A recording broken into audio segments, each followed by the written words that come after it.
அனைவருக்கும் வணக்கம். இன்றைக்கி நம்ம இந்த வீடியோவில் அதை பற்றி பார்க்க போகிறோம் அப்படின்னு பார்த்தீங்கன்னா, டிஎன்பிஎஸ்சி குரூப் 4 உடைய முடிவுகள் எப்பொழுது வெளியிட போகிறாங்க, இது பற்றின சில முக்கியமான தகவல்களை இந்த வீடியோவில் பார்க்கலாம். வாங்க. நீங்கள் நம்முடைய சேனலை முதல் முறையாக பார்க்குறீங்க அப்படின்னா மறக்காமல் ஒரு சப்ஸ்கிரைப் அண்ட் பெல்லை கிளிக் பண்ணி வச்சுக்கோங்க.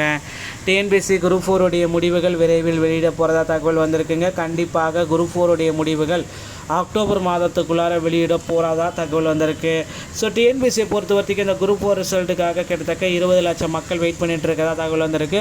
ஸோ இவர்களுக்கு ஒரு நல்ல செய்தி அப்படின்னு நம்ம பார்க்குறப்ப குரூப் 4 உடைய ரிசல்ட்டு. ஸோ குரூப் 4 உடைய ரிசல்ட் பார்த்திங்கன்னா என்னைக்கு வெளியாகும் அப்படின்ற மாதிரி டிஎன்பிஎஸ்சி தரப்புலேருந்தே நமக்கு ஒரு சில அப்டேட்கள் அனைத்துமே கொடுக்கப்பட்டிருக்காங்க.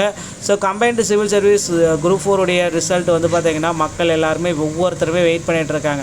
ஸோ கிட்டத்தட்ட ஒரு 20 லட்சம் பீப்புள்ஸ் குரூப் 4 உடைய ரிசல்ட்டுக்காக ஒவ்வொரு தினமே வெயிட் பண்ணுற டைமில் டிஎன்பிஎஸ்சி அறிவிட்டு அந்த முக்கியமான மகிழ்ச்சியான செய்தி என்ன அப்படின்றத நம்ம பார்க்கலாம். அதுக்கு முன்னாடி நீங்கள் நம்மளுடைய சேனலை முதல் முறையாக பார்க்குறீங்க அப்படின்னா மறக்காமல் ஒரு சப்ஸ்கிரைப் அண்ட் பெல்லை கிளிக் பண்ணி வச்சுக்கோங்க. ஸோ வாங்க இந்த வீடியோக்குள்ளே போகலாம். டிஎன்பிஎஸ்சி குரூப் 4ல் பார்த்திங்கன்னா கூடுதலான வேகன்சிஸ் பார்த்திங்கன்னா ஆல்ரெடி உயர்த்தப்பட்டிருக்கு. 7,727 வேகன்சிஸ் உயர்த்தி 4,662 வேகன்சிஸாக நமக்கு இருக்குது.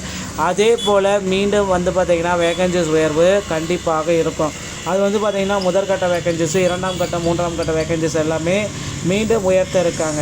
ஸோ குரூப் 4 உடைய வேகன்சிஸ் பார்த்திங்கன்னா ஒரு 10,000 வேகன்சிஸாவது இருக்கும் அப்படின்ற மாதிரி எதிர்பார்க்கப்படுதுங்க. Combined civil service examination 4 October 2025 அப்படின்றத நமக்கு தெளிவாக ஆனுவல் பிளானர்லேயே குறிப்பிட்டு சொல்லிட்டாங்க. ஸோ இது எல்லாமே நம்ம கருத்தில் கொண்டு பார்க்குறப்ப டிஎன்பிஎஸ்சியுடைய குரூப் 4 உடைய எக்ஸாம்ஸ் எல்லாமே நமக்கு ரிசல்ட்ஸ் எல்லாமே பப்ளிஷ் பண்ண போகிறதா தகவல் வந்திருக்கு. ஸோ ரிசல்ட் வெளியிட்டு அடுத்த வாரத்திலே பார்த்திங்கன்னா கண்டிப்பாக உங்களுக்கு பார்த்திங்கன்னா கவுன்சிலிங் எல்லாமே ஸ்டார்ட் ஆகிடும். யாரெல்லாம் செலெக்ஷன்ஸ்ட்டு வரீங்களோ கண்டிப்பாக அவங்களாம் கவுன்சிலிங் சான்றிதழ் சரிபார்ப்புக்கு தயார்படுத்தி கொள்ளுங்கள். அடுத்து பார்த்திங்கன்னா குரூப் 4ல் என்ன கட் ஆஃப் இருந்தால் உங்களுக்கு பார்த்திங்கன்னா பணி வாய்ப்பு கிடைக்கும் அப்படின்றத நான் உங்களுக்கு சொல்ல போகிறேன். ஸோ இந்த குரூப் 4 பார்த்திங்கன்னா நம்ம நிறைய கேட்டகரிக்குள்ளார கொண்டு வரலாம். So VAO, junior assistant, typist, general typist, forest guard watcher, driving licence, forest guard watcher, இந்த மாதிரி நிறைய டைப்பிங்குள்ளே கொண்டு வரலாம். அதே மாதிரி ரெவன்யூ இன்ஸ்பெக்டர், இந்த மாதிரி டைப்பிங்கில் கொண்டு வரலாம். எல்லாத்துக்குமே ஒரு காமனான கட் ஆஃப் அப்படின்னு நம்ம பார்க்குறப்ப ஓசிக்கு பார்த்திங்கன்னா 150, பிசிக்கு பார்த்திங்கன்னா 145 கண்டிப்பாக இருக்கணும். எம்பிசி மற்றும் டிஎன்சிக்கு பார்த்திங்கன்னா 140ங்க. அடுத்து பார்த்திங்கன்னா பிசி முஸ்லீமுக்கு பார்த்திங்கன்னா 138 இருந்தாலே போதும். அடுத்து எஸ்சிக்கு பார்த்திங்கன்னா 135, எஸ்டிக்கு பார்த்திங்கன்னா 130. ஓகேங்களா? அதாவது பிடபிள்யூடி எக்ஸ் சர்வீஸ்மேன், டிரான்ஸ்ஜெண்டர் டிஸ்ட்ரிபியூட்டோ அப்படின்ற பட்சத்தில் அவங்களுக்கு பார்த்திங்கன்னா கம்மியாக தாங்க இருக்கும். 120, 100 எடுத்திருந்தாலே போதும், அவங்களுக்கு நிச்சயமாக பணி வாய்ப்பு கிடைக்கும். ஸோ இது பார்த்திங்கன்னா குரூப் 4ல் இருக்கிற கட் ஆஃப் மதிப்பெண்கள் தான் பார்க்குறீங்க. ரிசல்ட் எல்லாத்தையுமே விரைவில் ரிலீஸ் பண்ண போகிறாங்க. ரிசல்ட் வெளியிட்டுக்கு அப்புறம் கட் ஆஃப் மதிப்பெண்கள் டோட்டலாக மாறும் அப்படின்னு பார்த்திங்கன்னா கண்டிப்பாக இதுலேருந்து ஒரு 2 மதிப்பெண்கள் கூடலாம் இல்லை குறையலாம். பெரிய மாற்றங்கள் வர வாய்ப்பே இல்லைங்க.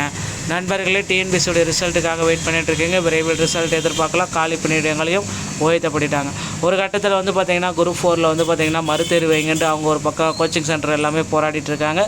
மறுதேர்வு எல்லாமே கிடையாது, நீங்கள்லாம் வெளியே போங்க அப்படின்ட்டு டிஎன்பிஎஸ்சி ஒரே முடிவாக சொல்லிடுச்சு. அதனால் பார்த்திங்கன்னா மறுதேர்வுன்னு ஏதாவது கோச்சிங் சென்டர் சொன்னால் அதை நீங்கள் நம்ப வேண்டாம். அதை ஃப்ராடு கோச்சிங் சென்டரை நம்பிட்டு நீங்கள் பாட்டுக்கு வேலையை பாருங்கள். ஸோ நண்பர்களே, இந்த மாதிரி தகவல்களை நீங்கள் உடனுக்குடன் பெற நீங்கள் நம்முடைய சேனலை சப்ஸ்கிரைப் பண்ணி பெல்லை கிளிக் பண்ணி வச்சுக்கோங்க. மீண்டும் ஒரு நல்ல தகவலோடு நான் உங்களை சந்திக்கிறேன். நன்றி, வணக்கம், தேங்க்யூ.